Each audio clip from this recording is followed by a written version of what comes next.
मोअज़्ज़ज़ ख़वातीन व हज़रात, सबसे कहते हैं आप अदब पर बात करेंगे, सिर्फ मुझसे कहते हैं आप पाकिस्तान पर बात करेंगे, जबकि पाकिस्तान का अदब से कोई ताल्लुक़ नहीं। हर हुकूमत ने गरीबों को जानवर समझा। 75 बरसों से ये जानवर कठिन ज़िंदगी गुजार रहे हैं। रोटी के लाले, रात की नींद हराम, गर्दो गुबार में छुपे हुए चेहरों को ये लोग सिर्फ इलेक्शन के ज़माने में देख लेते हैं।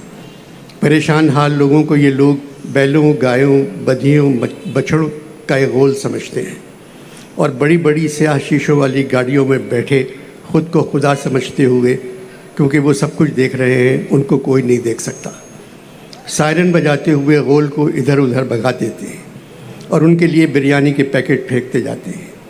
बच्चे भाग भाग कर पैकेट उठा लेते हैं, बड़े नहीं उठाते। वो कहते हैं बच्चों को तो ज़िंदा रहना चाहिए।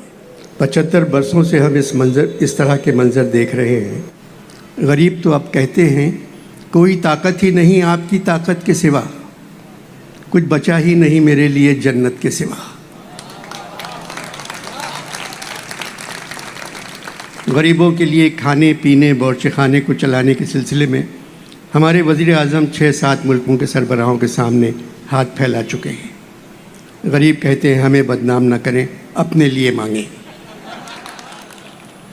बात यह है, ये हालात मुसलसल इस तरह क्यों रहते हैं? भाई, जब बंदूक की ज़बान कौमी ज़बान बन जाए तो हालात ऐसे ही हो जाते हैं। मैंने कहा शाह साहब, आसिम मुनीर साहब की तारीफ़ तो सब कर रहे हैं, फ़ौजी भी, उनके दोस्त भी, उनके मोहल्ले वाले भी, नेक, शरीफ, नमाजी, ईमानदार, बहादुर, अपने पेशे से मोहब्बत, वतन की इज़्ज़त, परचम की कदर। उनके एक पड़ोसी ने टेलीविज़न पे कहा मेरे साथ गिल्ली डंडा खेलते थे। अब फ़र्क हो गया है, गिल्ली पड़ोसी के हाथ में है, डंडा आसिम मुनीर के हाथ में आ गया।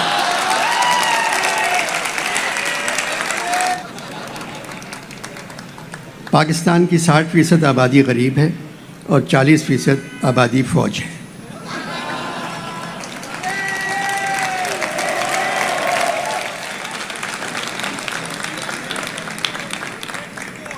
अमीरों का पाकिस्तान से कोई ताल्लुक़ नहीं। वो अपने बच्चों को मुसलमान करवाने भी लंदन भेजते हैं और कहते हैं यहाँ मुसलमान होने की सहूलत नहीं। बेरोज़गारी, बदहाली, महंगाई, परेशानी, पशेमानी, उदासी मुल्कों पर बादलों की तरह छा गई है। किसी को एहसास ही नहीं है कि वो इस मुल्क के साथ क्या कर रहे हैं। कब्ज़ा मिल जाता है तो ऐवान तालियों से गूंज जाते हैं। जो है ज़बां पे दिल को नहीं उससे फ़ायदा, जो दिल में है वो ला नहीं सकते ज़बान पर। आपकी प्रेस कॉन्फ्रेंस में मैंने कहा था 83 बरस की उम्र में हमेशा मैंने कपड़े खुद अपनी मर्ज़ी से उतारे हैं। कुछ उल्टा सीधा बोलकर अपने कपड़े पंजाब पुलिस से नहीं उतरवाना चाहता। 14 अगस्त 1947, नया मुल्क, नया आसमान, खूबसूरत सरज़मीन।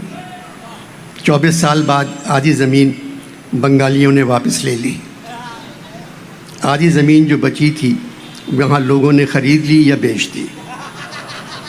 अब सरज़मीन में से सिर्फ ज़मीन गायब हो गई है, अंग्रेज़ी वाले सर बच गए। जिनके पास ख़रीदी हुई ज़मीन है, बेचारे गरीब मजबूरन उनसे कहते हैं सर ज़मीन कहाँ गई। पाकिस्तान की कहानी एक फ़िल्म की तरह है जो 75 साल से चल रही है। हिदायतकार पंजाब।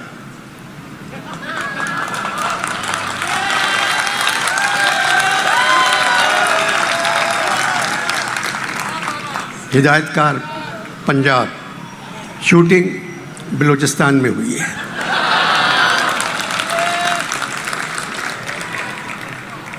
पसे पर्दा मौसीकी, आर्मी का बैंड।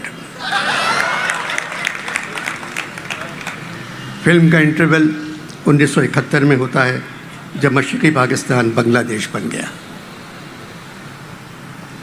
इंटरवल के बाद फिल्म एक मिली नगमे से शुरू होती है, ऐ वतन के सजीले जवानों। फिल्म के आखिरी मंजर में एक आदमी अमेरिका से पैसे मांग रहा है, चीन से पैसे मांग रहा है, बरतानिया से पैसे मांग रहा है, सऊदीया से पैसे मांग रहा है, यूएई से पैसे मांग रहा है और कह रहा है अगर तुर्की से कर्जा मिल गया तो कसम खुदा की आप सबके पैसे हम वापस कर देंगे। बेटे तुम तो क़यामत की बात कर रहे हो। मोहतरम, क़यामत तो आ चुकी है। उसकी निशानियां पता है आपको क्या हैं? जब बुरे लोग अच्छे लोगों पर हुकूमत करने लगे,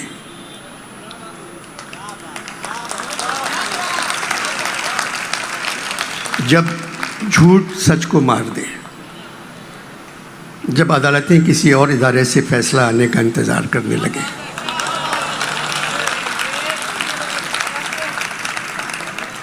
जब मौलाना वतन की माओ बेटियों और बहनों के लिए गंदी ज़बान इस्तेमाल करने लगे, जैसे उनकी माँ नहीं दोनों बाप थे।